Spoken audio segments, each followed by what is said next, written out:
Gadis ini sangat takut terluka, jadi ketika bermain game, dia tidak hanya memilih karakter tank, tetapi juga menempatkan semua poin ke atribut pertahanan. Karena dia tidak mendambakan kelincahan apapun, yang membuatnya bergerak lebih lambat dari seekor siput. Butuh waktu 1 jam hanya untuk keluar dari desa awal. Gadis itu berhasil mencapai tempat uji coba, akhirnya berpapasan dengan kelinci. Karena dia tidak memiliki statistik serangan, dia hanya membiarkan kelinci monster itu terus terpental dari dirinya. Untungnya, pertahanannya itu cukup tinggi. Setelah 1 jam, dia bahkan berhasil membuka skill baru bernama pertahanan mutlak. Ia menggandakan pertahanannya yang akhirnya membuat kelinci itu benar-benar kelelahan dan mati.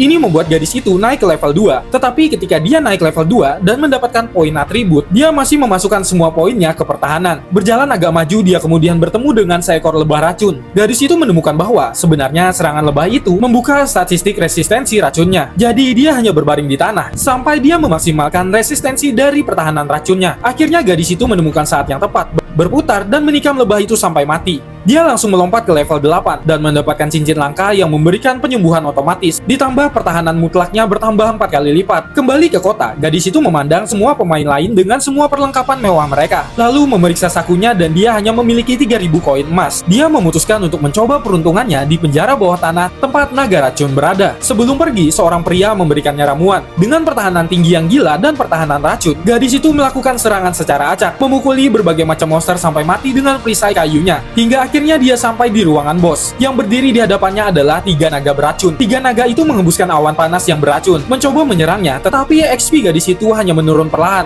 Lalu kemudian dia mengeluarkan ramuan yang diberikan oleh pria tadi. Setelah beberapa saat, dia naik level kekebalan racun tertinggi. Sekarang serangan naga berkepala 3 itu sama sekali tidak berguna. Tetapi gadis itu tidak memiliki keterampilan dalam menyerang. Dan satu-satunya belati kecilnya itu telah dilelehkan oleh sang naga. Yang dia bisa lakukan hanyalah melayangkan pukulan kecil dan memotongnya menggunakan tangan kosong. Akhirnya dia melihat gigi naga itu lalu memamerkan giginya sendiri. Dia mulai mengejar naga itu lalu menggigiti mereka. Tidak peduli kemana naga itu berlari, dia akan terus menggigiti mereka. Sambil terus menggerogoti mereka, dia mengatakan bahwa rasanya cukup enak. Pada akhirnya dia benar-benar mengunyah bos naga itu sampai mati. Tidak hanya mempelajari sang naga racun, tetapi dia juga berhasil mendapatkan 1 set peralatan lengkap tingkat atas. Setelah memakainya, pertahanannya itu mencapai 864 skor. Akhirnya, acara pertama game pun dimulai. Battle Royale 3 jam, tempat di mana semua peserta akan bertarung, dan 3 pemain terakhir yang berhasil bertahan akan mendapatkan hadiah besar.